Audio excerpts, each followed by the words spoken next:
Day edition of Good Morning Tone Town. I am your host, Alex. I'm your host, Tom. And together, let's play that A chord. 3, 2, 1. See, I like that I'm a little out of tune. You know why? Because it creates an interesting texture. Like in the 70s, right? Sometimes tapes would get worn out. Sometimes you would be out of tune, right? Like you wouldn't have like the same kind of exact tuners. So I think it's a throwback. It's a vintage feel to Tone Town. A vintage stream. A vintage, out of tune, slightly unprepared vibe. Did you yeah. Did you know that I am 1/8 Irish? And yeah. You know what? I feel like I did know that. I don't know why I felt that way. Well, I had a premonition. I was like, Alex, maybe it's the Chicago ties. Maybe that's what it was. Tyson, what's going on, man? Happy St. Patrick's Day. As I was saying, 1/8 Irish. Great grandfather came over in the late 1800s for the Potato Town. Thank you, Mark. Potato Down. All right. Love it. So, to my knowledge, I'm 0% Irish. So you're 0. That's okay. To my knowledge, it's all about a state of mind. Sort of like Tone Town, more of a state of mind than anything. You know. So, Tom, you have some great topics for us to cover today, and I'm really excited. So, kick it off for us. Yeah, we'll tease them a little bit. So we're gonna talk. We have 3 topics. So if you're just tuning in, make sure you stick around for all 3. The first of which is yes, there we go. Happy Tone Town Day, which just apparently so happens to be the same day as St. Patrick's Day. 3 topics, picks.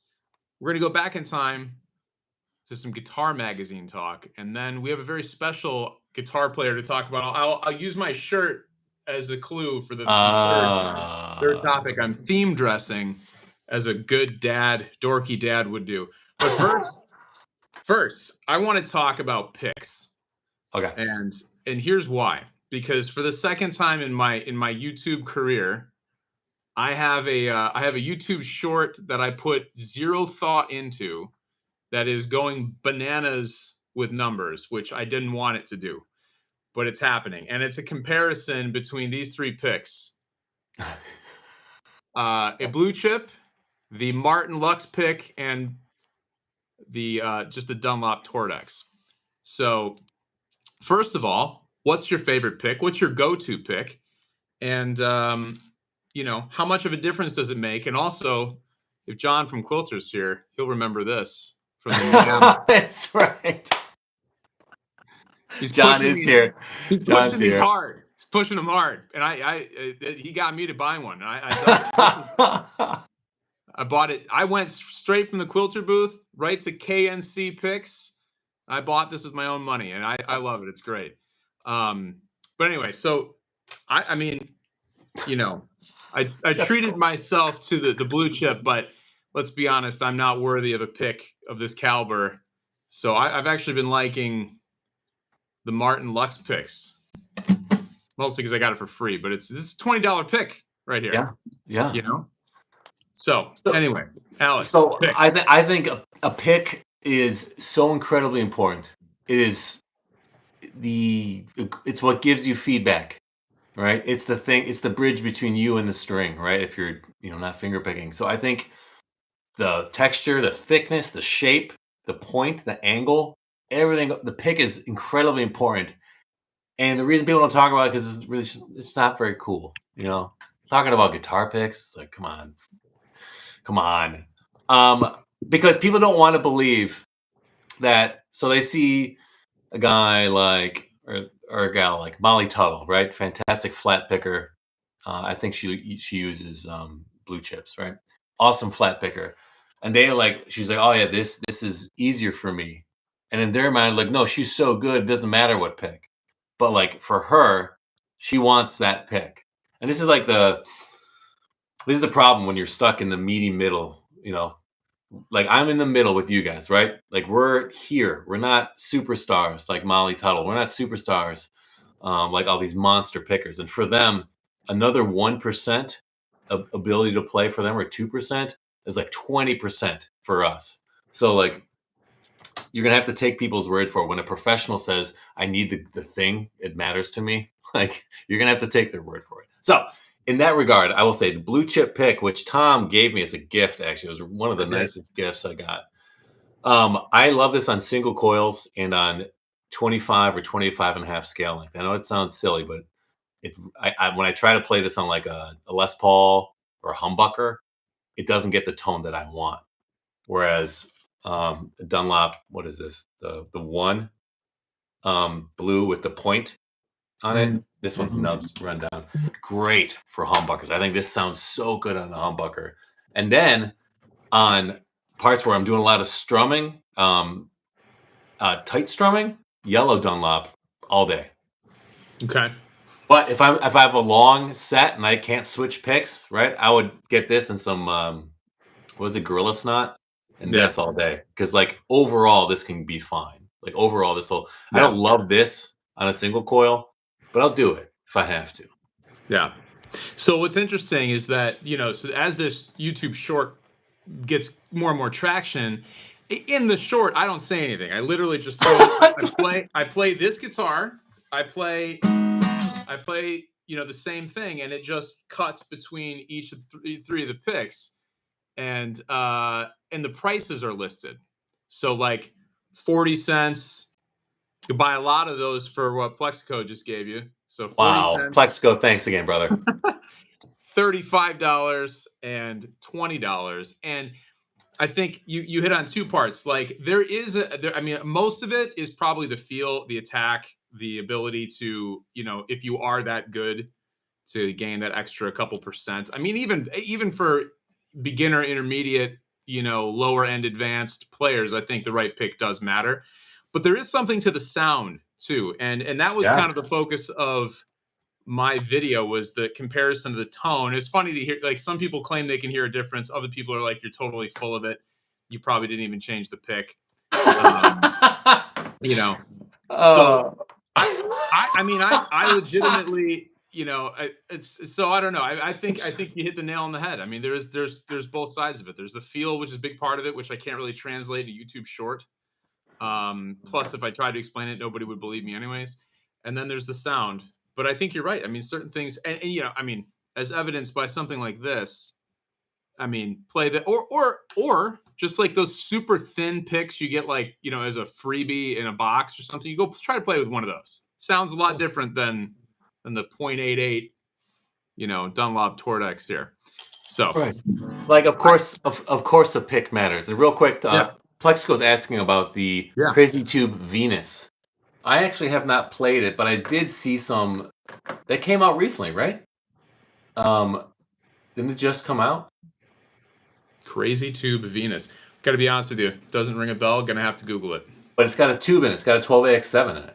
Hey, I know about those. Right? Doesn't it? Oh no, it doesn't have a 12AX7.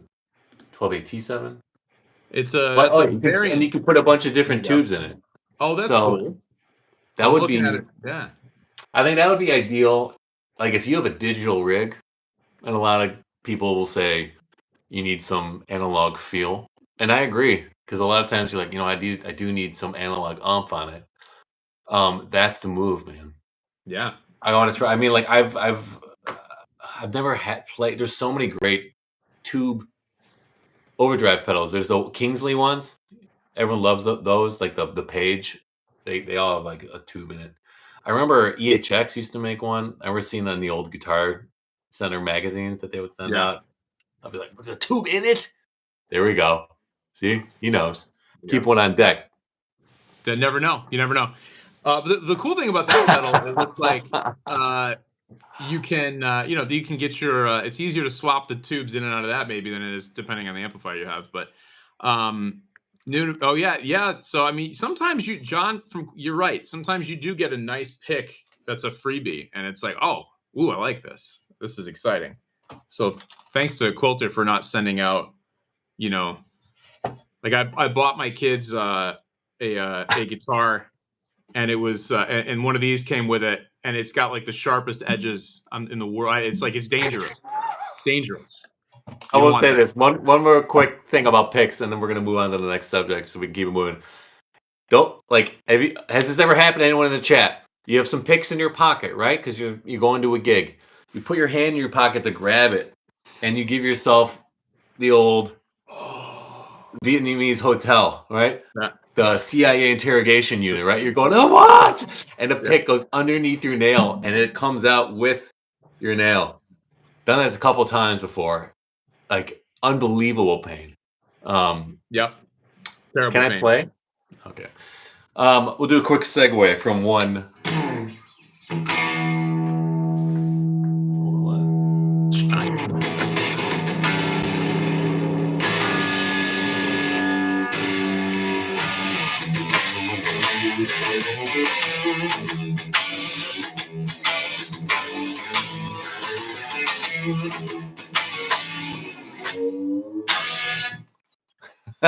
Love it.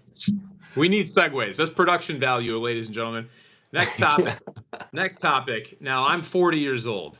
Okay. So when I started playing guitar, a huge part of the joy that came along with playing guitar was print guitar magazines. Yeah. And I feel like as I searched for an issue of Guitar World today in Barnes and Noble for 15 minutes, and I finally found it, but it was like hidden, literally in the bottom corner, tucked away. I feel like that's being lost. And Yeah. is Guitar YouTube that new thing? Because like back in the day, man, like you go take a lesson, go to the music store, go to the bookstore, and it's like, oh, I got to get this because it's got this song tabbed out in it, or I got to get this because it's got so and so on the cover, or whatever. I was taken back today to my youth. So there's a couple things that are affecting that, right? People aren't reading print. I mean, people barely read in general. So, but people are also not reading print as much. Or at least Yep. boomers and millennials are not, and Gen X is not. But I know that Zoomers are reading a lot more print. They're big on print.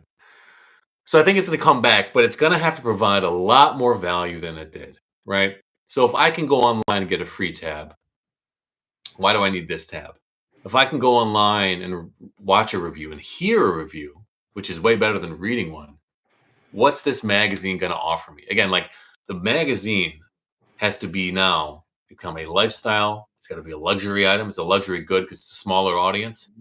It becomes something very niche. So there's a lot of interior design magazines that are very expensive, that are very profitable. There's a lot of fashion magazines that are very profitable. There's a lot of music magazines that are very profitable. So a guitar one is going to have to be very specific and you know, not attack a certain problem, but present a certain aesthetic and a solution to someone who needs it. Like a guitar coffee table book, a quarterly one where you have interviews, beautiful photos, something that you're proud to display. That's the new guitar magazine. There is no more trade publication, right? That is gone. That's because that was also a way to conduct business.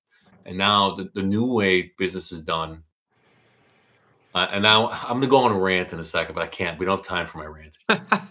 Because I'm gonna, just a quick thing. I'm going to do a video about it. Like people talking about that guitar YouTube is over. I'm like, I cannot believe how anyone could think that. It's like, like how could you even comprehend that that's what's happening? Like if anything, it's getting bigger and more important. Okay, but moving on, the guitar magazine can supplement that, right? So like, let's say, so a company like Teenage Engineering, right? Where people harp on, oh, it's luxury, it's too expensive. Like, of course it is. Like, it's not for everyone. It's a nice thing for people who want to spend more money on something. That's where the guitar magazine is. It's for the people who want something that's on a premium good or a luxury item. It is no longer something you can just shove in your back pocket as you go to band practice.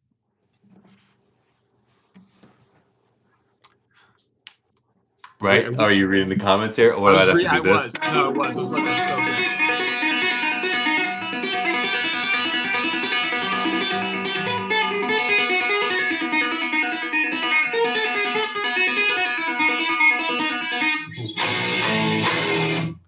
That'd be a good transition. Would be. Like we get sued out of oblivion, but Yes, we still. would.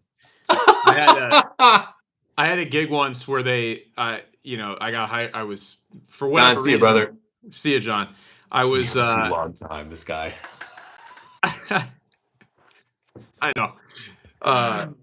Thunderstruck was part of this medley, and then I was like terrified because I had to play it while walking on a stage from one point around a car to another point, and they cut it luckily, so I didn't have to worry about it. But watching you play that reminded me of how bad that would have gone had I attempted it. So, you know, okay, actually, you know what? A great intro I do love. Hold on. Is all right.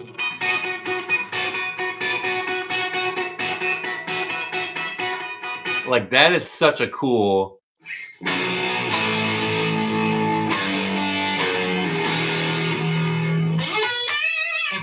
You know, That like I could that. I could have done walking around the car. I could have done that. But Thunderstruck, no. That I couldn't have done. It just requires. You need a lot of a gain for that from the tapping, you know, or from the pull-ups because you're just doing the. Yes, you got to rely. Yeah, exactly. Yeah, absolutely. So, guitar magazines. I think I don't think I can add anything better than what you said, though. I think that's brilliant. But you work for a guitar magazine. You work for Premier Guitar. Like I do, but in a freelance contributing capacity, yes. But I will say they kind of saw the writing on the wall. A lot of these publications did too, and you know the digital component, the YouTube component, is what has saved them. You know, you can get Premier Guitar in print still. You can get Guitar World in print still, but their main source of commerce is not that. It's the digital world, and you know, rig rundowns and interviews and gear reviews and editorials and those types of things. So I don't know where it's going to go from here, though. We'll find out, you know. Yeah, Mark, you're right. It's like it would be so cool when you would go to Borders or Barnes and Noble, or you just see the newsstand on your way to work, and you're like, "Whoa!" Like they made the cover, like right on. I want to buy. Or actually, they would be at Blockbuster. Remember that? Oh yeah, they'd have a magazine rack, and it'd be a guitar player. I mean, it'd be Rolling Stone there too, but you know, guitar player would sometimes be there for Ultimate Guitar, and you know, there's something to be said for like. That's one thing that I do miss is that you would have to like a PR person would have to coordinate between all your print and then you'd have a TV guy and then you'd have a radio guy, right? And they would all coordinate the promo for whatever would go live. Hey, in the March issue, we're going to be on the cover here. That's going to coincide with our East Coast commercials or whatever it would be. Like that's a very cool thing because like there's buzz when you have that many people coordinating to get it to go live. And then you couldn't look at tweets. You couldn't look at analytics. You just had to go on like people talking about it as the vibe. Like talk to our guitar shops, like talk to our whoever. Like let's see what's like on tour. Like our Coconuts records are they you know are we moving units? And it was a much more I don't want to say honest way to look at like buzz, but it was a much more it felt just much less sleazy in my mind. Yeah. You know, when I'm talking to brands about like, look at these impressions, I'm just like, man, like I don't like saying that. I don't like doing that. I don't like whatever. Whatever. Yeah, Tyson, magazines and Blockbuster, we're keeping it current. Listen, time in Tone Town, time is but a you know, time's a book you can flip between, you know? Yeah, that's right. Time we operate time as the fifth dimensional creature. That's how we look at time. Time is but a timeline that we can speed up or slow down or reverse. That's so there's a music teacher in your hometown. You have a talent. Oh, thank you. Do I play guitar? Yeah, but like I mostly hold this. Eddie, who asked me to play Eruption? Like, how dare you? I'll do it, but like, also James. Okay, I'll just do the. I haven't been working on Eruption. I have been working on Beat It though. Okay, so I'll do that. Hold on.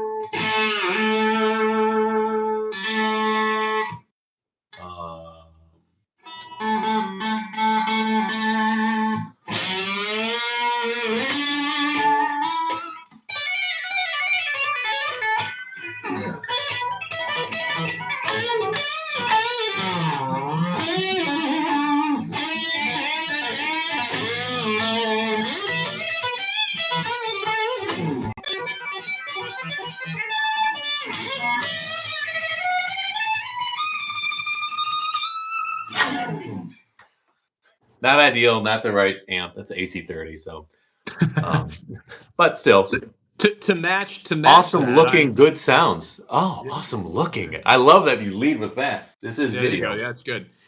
I'm just because I can't play the Eddie Van Halen Michael Jackson version. I'm going to do the most predictable thing, and what I'm doing is I'm learning the John Mayer solo on "Beat It" that he did with Fall Out Boy, which is much more. Have you heard that?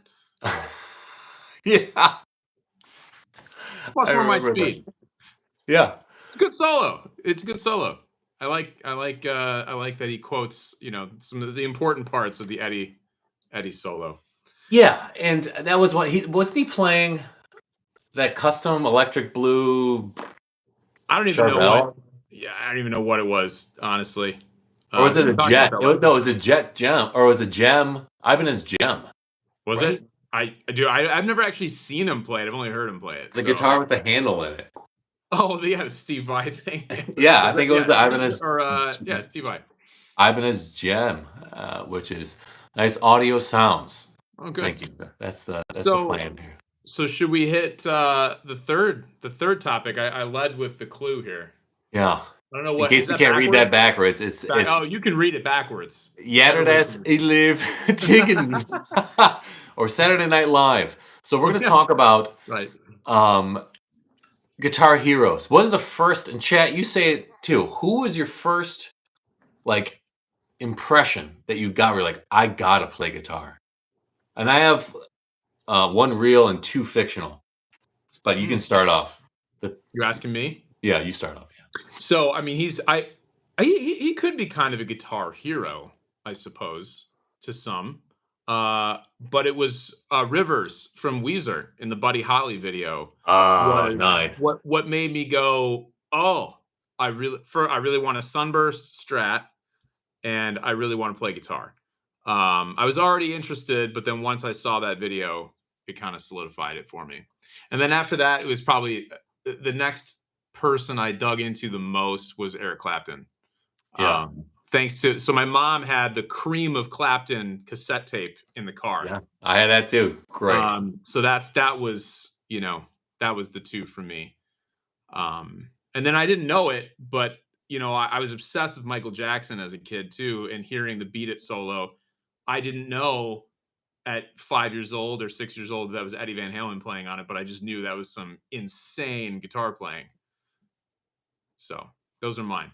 Nice. Stanley Jordan. There we go. Oh, that's cool. That's really cool. B.B. King. Yeah. Absolutely. I'll tell you the exact moments. Okay. Okay, go for it.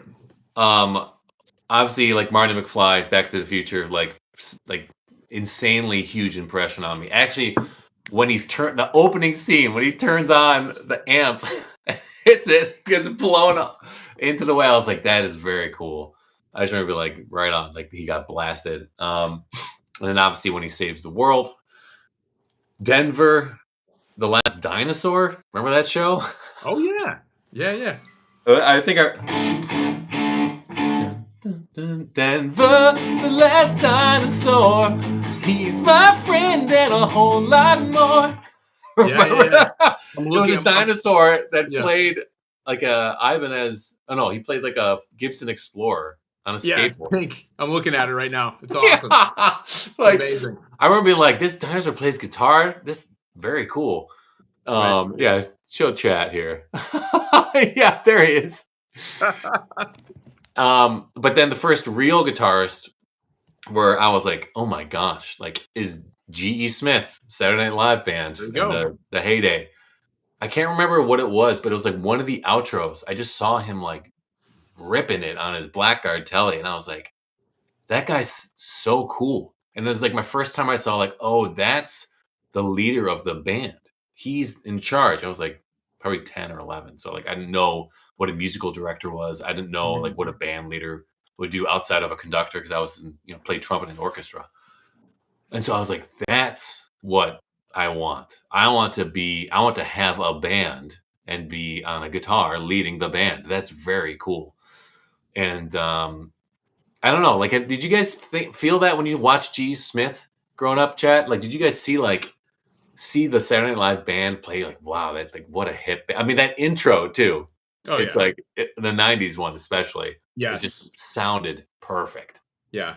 The little bits you would get in and out of commercial too. I would always wonder like, "Oh, what just happened for 4 Right, minutes?" 'Cause right, you come back and he'd be just ripping on the telly, and I'm like, "Well, just don't go to the sketch. I wanna know what happened. I wanna let me hear what he played." Like, right, you know? right. Yeah. So and then every once in a while, you would get him sitting in with a music guest, or or the actual SNL band would be the band for that guest. I meant to look up like who he did that famously with. I can't remember who, but He he was toured on. with Clapton, also apparently. Yeah, and I mean Hall and Oates is what I'm seeing. Like he was He was their guy. yeah, he was their guy, and he was only there from 85 to 95. I thought he was there longer, but I could be, my brain, I thought he was there longer, but Right, I feel like he was there um from '85 to 2007, like like 20-year yeah. stint. Mark, yeah, actually, you're right. When he's auditioning for Battle of the Bands, and it's Huey Lewis and the News, or the News is like the backing band. And then the guy teaching him guitar was the guitarist in Huey Lewis and the News, Yeah. like his guitar teacher for the movie. Pretty funny, pretty funny. Oh, James, you bought your first guitar back. I love that. Oh, Was it the actual guitar or just the same model? Because that's really cool. That's really cool. I have to wait to see if he responds. That's super cool. Elvis Particularly if Costello it. playing "Watching the Detective" live, one of the coolest performances Oh ever. yeah, yeah. SNL performance. Yeah. That's really cool. If it was the actual guitar, James. Yes, very cool. Wow, nice. Way to That's get it back. Way to get it back. All of really us. cool. All of Yeah. us, you realize as you get older, you're like, God, why? Why? That guy they didn't save me that much money at all. No, I Um, know.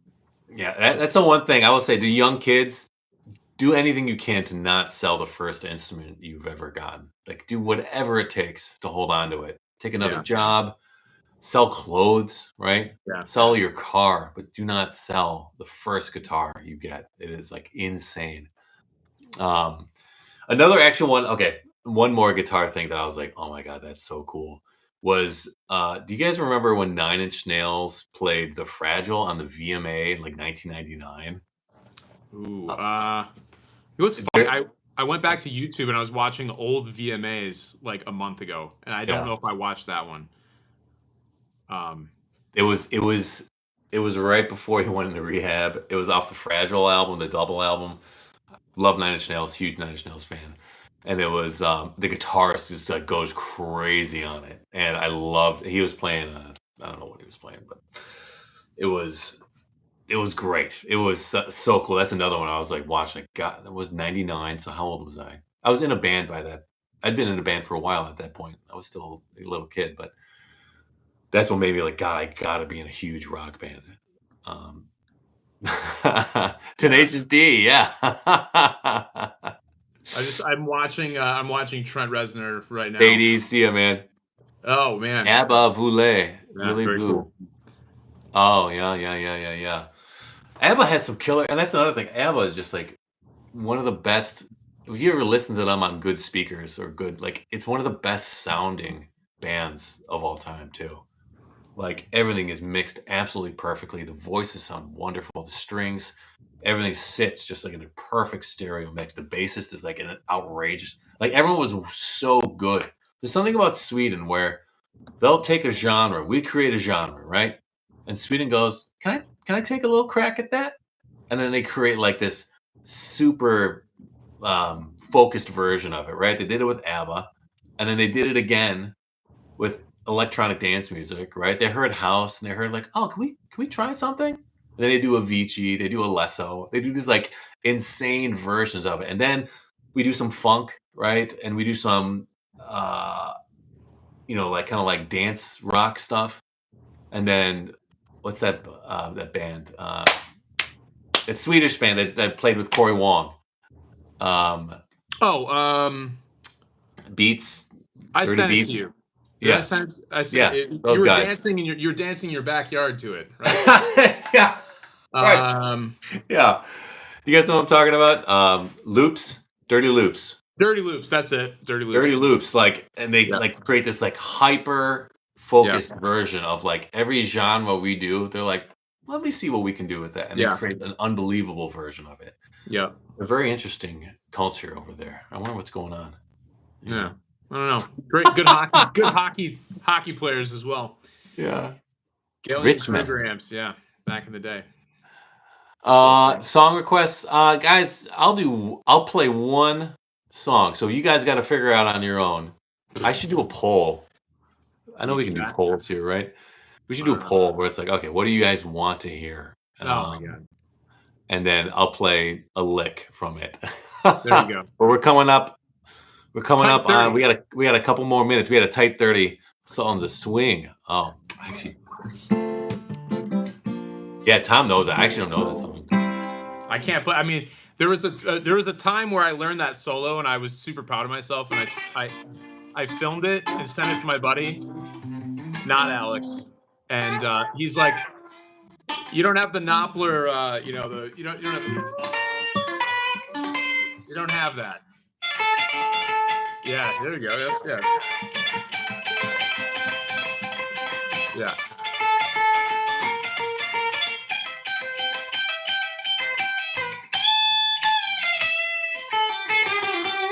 I've never learned that solo. I'm sorry. That's just by ear. All fingers and a very clean tone also on that Strat, Mark Knopfler. Yeah, blasting. Clean. Yeah. A tweed Fender high-powered twin. Yeah. So 80-watt tweed twin. Just blasting. So clean. Yeah.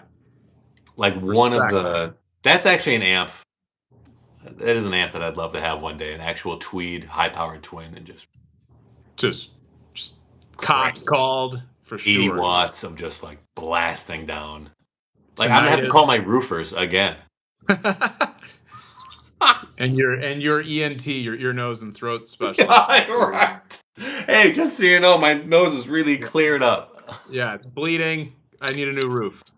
So, but I love this amp. But this, I know I was picking. I had to use my fingers. I just didn't want to. Come on, you two, cut me some slack. I've never learned it before. It's my ear. It's pretty good by ear. You can't. It's damn good by ear. You can't. Memory. Can't get away with anything on the internet. You can't. Free song request. This is why I don't do it. I don't know as many songs as Alex does, but I just, I don't want to get. I don't feel like getting barbecued by people. The tone picking. I'm like, okay. No, and you're right. It's like I haven't learned it. I don't know it. Yeah. All right, Tom. That's been a great Tone Town. So many in the chat. Everyone in the chat. Everyone hanging out. Really do appreciate you. Tell us what you want. Watch it on a replay or sub, or just leave a comment. Let us know what you want to bring up next week. We'll pick a great topic that you guys bring up, and we'll bring some topics. Every Monday, 8 p.m. Central, 9 p.m. Eastern is where we do it. And where do we meet? Tone Town. As always, I'm your host, Alex. I'm your host, Tom. And we'll see you guys out there on the internet. Thanks a lot, guys.